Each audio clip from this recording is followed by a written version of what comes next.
So this is our time, and we must take advantage of the resources that have been made available to us.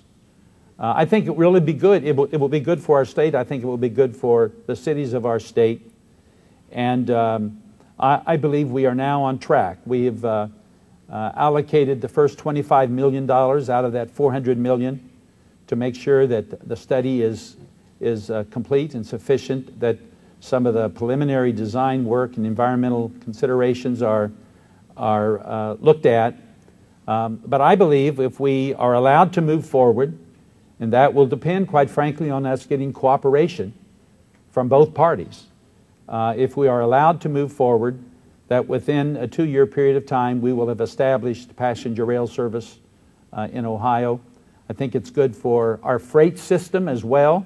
Many people look at this only as a benefit for passenger rail service, but our freight system is so important to Ohio, and what we're going to do with these resources will greatly enhance the freight system as well. And that's why the major freight carriers are strongly supportive of these efforts.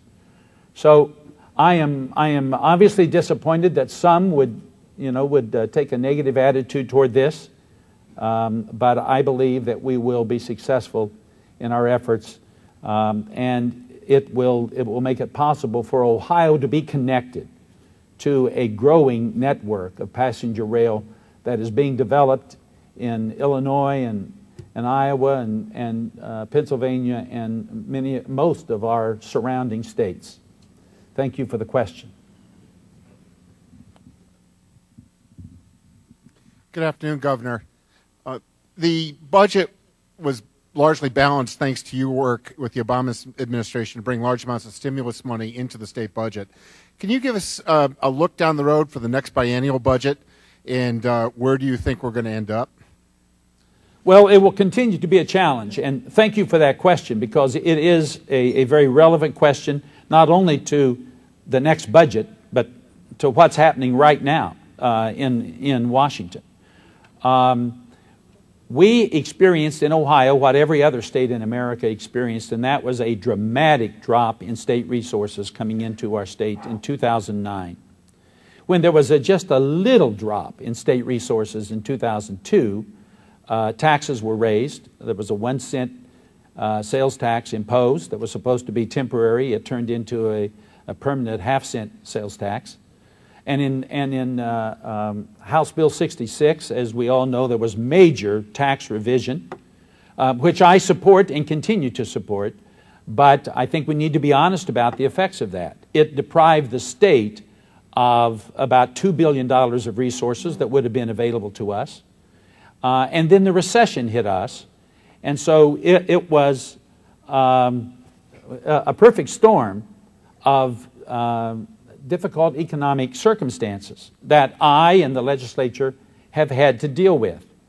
And so I did go to the President and to our Congress with some of my fellow governors, and I asked for additional federal help to help us stabilize our budgets, to continue to support education, and additional resources for the federal match for Medicaid. And thankfully, they helped us.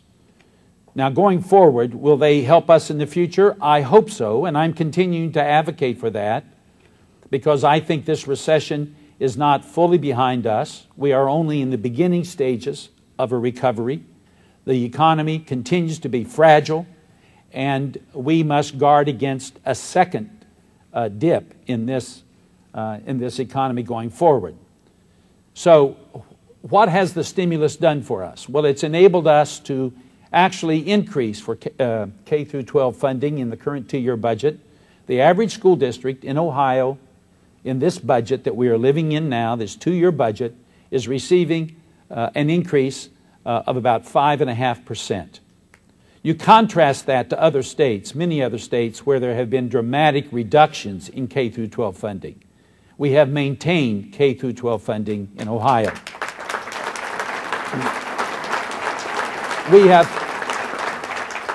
We've been able to hold the line on the cost of college tuition. Thank you. Before I became governor, Ohio had experienced 10 straight years of college tuition increases for our public institutions, which averaged 9% each year for 10 straight years. That had to be brought to a stop. And in my first budget, we froze college tuition for 2 years for undergraduates, the only state in America to do that. And going forward, going forward, increases will average no more than 3.5% each year. You contrast that with California, that increased college tuition in California by 32% this year. So we've tried to bring stability to our funding of education. For those who say, and quite frankly, Mary Taylor, the lieutenant governor candidate on the other side, was on the phone with some reporters the other day disparaging getting more federal money for Medicaid, saying Medicaid creates government jobs. Well, if there are healthcare professionals in this room, including the sisters, I think they can attest to you that Medicaid provides needed services to the most vulnerable among us. And as a result of what the Congress and the President did for us, Ohio has received, since the stimulus bill passed, between $2.5 and $3 billion to provide services for needy, sick, poor kids, disabled Ohioans, and elderly Ohioans in need of nursing home care and in-home care. Those are worthy activities, in my judgment. And so we have benefited hugely from what the President and what the Congress has already done for us, enabling us to have a balanced budget, which we have, while continuing to support education and Medicaid, as well as the construction work that's going on right now. The strongest construction season in the Ohio Department of Transportation's history by about a third. That's creating jobs and building needed infrastructure. Now, my brother, going forward, are we going to continue to face challenges? We absolutely are. But let me tell you this, and this is a public forum where every idea should be discussed, so I'm going to discuss some political ideas here this morning. I'm running against a guy who wants to eliminate our state income tax, a tax that provides 46% of all the general revenue that we have to operate this state with. He wants to eliminate the estate tax. The estate tax, about 80% of it, does not come to the state government, to state funds. It goes to local governments. So we are facing a tough time, but the last thing we need is to take action that would further diminish the resources available to Ohio as we continue to try to support the local government fund, care for our schools, provide health care for our people, and so on. It's tough enough as it is. It would be even tougher to have those current resources further diminished.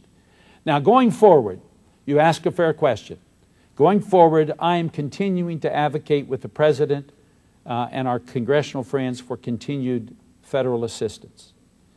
And I said at the beginning of my answer to you that it has current implications as well as long-range implications. Right now, they're debating in Washington, D.C., whether or not to extend the enhanced federal share for Medicaid for an additional 6 months. That would bring an additional $750 million to Ohio. It would help us help our hospitals and give them some relief from the franchise fee we've imposed. It would help us do a lot of things. And one of our senators is strongly in support of that. One of our senators has been unwilling to support it thus far. Now, in Ohio, we did not assume we were going to get those resources when we put together our current 2-year budget, but a lot of governors did.